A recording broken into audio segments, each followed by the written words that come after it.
All right, today we're talking about Reed Richards. Yes, the new character coming to the game real soon, Mr. Fantastic himself. We already have our early first look at what this character has to offer, and on paper, this Fantastic Four collaboration or Fantastic Four character set is looking very solid.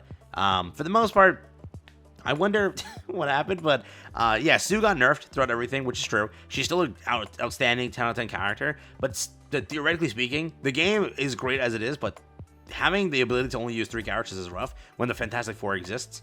You would theoretically want to run all 4 of them together, and you would have a really good team. That's what sucks with this game because it's a three-man cap.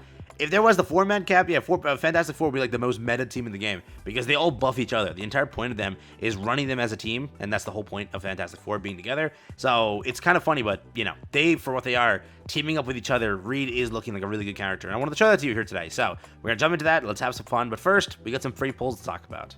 As always, again, like and subscribe. It does help out a ton. I truly appreciate the support and everything. If you enjoy the content, hit that sub button. But this is what it looks like. They did give us a special gift for the Fantastic Four event. Not premium summons, but still, I guess it's 5 standard summons. We'll definitely take that. We also had the compensation over here for the bug, which it showed 0 on the outside. I was like, oh. And then I found out, you know, people were saying like, oh, it's 5. They just for some reason put it 5 on the outside, but you do get 5 for that bug compensation.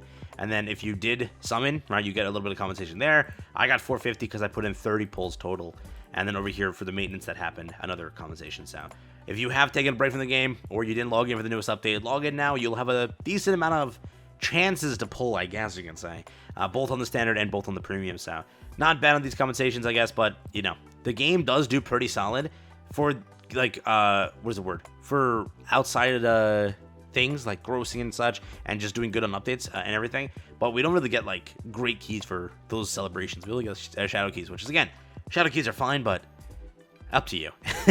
Great keys would be much more welcome in this department, but it is what it is. Let's hop over. Let's talk about Reed. So starting over here, we have Mr. Fantastic. His highlights, abilities, talents, soul sagas, and everything associated. We have our ability now to check the character and see, is he worth it or is he a skip?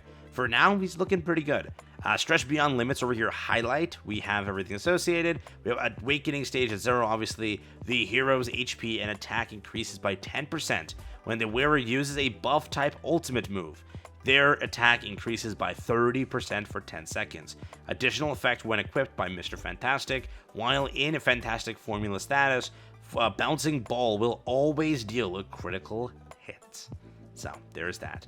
We also have his other things over here. We have his attack, which is again 2 cost. Deals 352% of Mr. Fantastic's attack as physical damage to the target enemy and pulls them toward him. If the target collides with other characters or obstacles, it deals additional damage, 176 of Mr. Fantastic's attack as physical damage to the enemy and collided enemies, then stuns for 3 seconds. So automatically, that's pretty good. Over here, we have his ultimate. So here we go, ultimate. Energy costs 400. It grants all allies 100 ultimate energy. And so that's actually solid automatically. Really good. 100 ultimate energy for all allies. So if Sue wasn't nerfed, that's half her ult. This is now 1/3 of her ult. In his case, it's 400, so it's 1/4 of his ult. And Fantastic Formula for 15 seconds. If you're running Johnny, isn't that 1/3 his ult? Or is he 400? Check that real quick. Fantastic Formula increases ultimate move damage by 115%. So 2 really good buffs, actually. Ultimate moves, again, are core in this game. Core. So very nice, actually. And then over here, his last one. This is moves to the target location, dealing 640% of Mr. Fantastic's attack as physical damage to adjacent enemies. And it's a dash ability, so yeah. Not bad. Got a bit of repositioning with that. Over here we have Plastic Endurance. After Mr. Fantastic uses a skill or ultimate move, he takes 23% less damage for 8 seconds. So got a bit of a tanky ability there. Deals 51% of Mr. Fantastic's attack as physical damage. Over here, Fantastic Forever. When your team has 1 or 2 of the following, which is Invisible Woman, Human Torch, or The Thing, Mr. Fantastic's attack and defense increase by 6% or 12% respectively. So remember, running the Fantastic Four is like a very good thing together. The only thing is, you don't have all 4 of them on a team. that's the only issue, man. But theoretically, Sue and Johnny are really good at teaming up. So I wonder, would the team be Reed? Because of his he has a little bit of tanky in there. Sue and that. Right now, Sue is kind of taking over the leaderboards. If you were to check, she's actually replacing here and there Emma in some of the content associated, which that may not be a permanent thing, but for now yeah, you're gonna see that's gonna be happening. She's a really good character. When we originally tested her, I've uploaded one showcase so far. We were testing her in trial and such, right? And we were like, yeah, this is insane. That was before they nerfed her. So yeah, she got nerfed, but it's not like she got butchered or anything. It takes longer to ult, but still, her ult and her abilities and her buffs and everything is so freaking good that together with Reed, Mr. Fantastic himself, I think there is potential here, dude. I think there really is potential. Bouncing Ball now stuns enemies for 3 seconds over here. Then we have, so now both of his abilities stun. Bouncing Ball and his other ability both stun. Outreach Effort increases damage taken by the target enemy by 20% for 10 seconds. Yeah, so teaming up with Johnny, debuff, the whole team just debuffs them constantly. Oh my god, yeah, so that's sort of where it's at. Over here, Mind 1, Elastic Physique's damage reduction lasts twice as long. Wow, okay.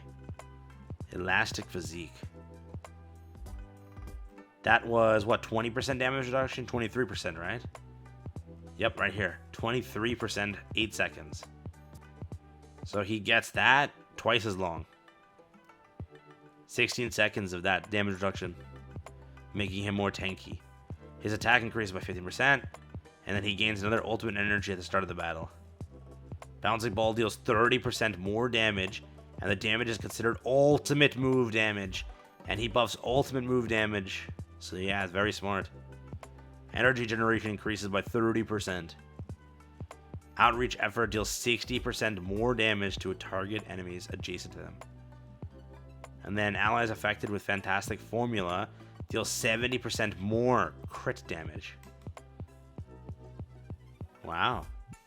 Yeah, him and Invis could set up some nasty nukes for physical characters. That's about it. Over here, I really do like him. I'm wondering if you are made to use Reed and Sue together to buff Johnny or Thing based on what you need. Reed looks very shard dependent, which is, yeah, true. Heart 1 looks very good with his other talents. Since his ult now boosts his own attack, he might be a powerhouse all on his own. I'm very curious to see how much damage Thing's ultimate does if you stack Sue and Reed buff on him, and it repeats 3 times. Where to see this in game? Go to Invisible One, check this over there. And then there's some post over here. Is he 2-star, 3-star? 3-star. And he looks skippable based off his kit. He got downvoted to all hell. Poor guy. He was just trying to ask. I know he wasn't. He was stating a statement. That's what happened. 3-star. So yeah, pretty much. Does he look skippable? Don't think so. He looks pretty solid on paper. The thing is, so he gives ultimate. He gives that stack as such. The only issue is, would that be? So again, the goal is to run the Fantastic team together. Would he take over a spot? Because people are saying that Johnny and Sue are good enough together. Maybe it's Reed and Sue with the Thing, because the Thing does have a lot in there, and you need a defender to a degree, right, to at least like tank a lot more, and I think that he could really pull that off perfectly. So in this case, would you get rid of Johnny for this and then run the Thing and Sue? You want Sue there. There's no doubt. Sue is like a staple to most of the content right now, or rather to some of the teams right now. So having him there could be a lot of sort of effort and such, but right now he sounds really good. We want to test him and see how he is. And that's also saying that he doesn't get nerfed again, which you remember that happened to Sue, so who knows. For now, though, this is where he stands. What do you think about it? Is he good? Are you going to use him? Are you going to skip him? What do you think? But we have to wait and see, I guess, on the day of, and then be able to test it and try it and sort of get like more of an answer. He's got a bunch of stuns in there. He's got some ultimate and everything, damage increase, ultimate energy increase, the entire allies. What do you think? Let me know. Would you use this? Would you skip this? How do you feel? He is physical damage, keep that in mind, and he is partially AoE, not exclusively AoE. He's partially AoE, so do you keep that in mind when you are pulling for him, so or prepping for him? He comes out like 4 or 5 days from now, so there you go. Take care, have fun. Let me know what you think. Comment down below. Good, bad, mid. Let me know.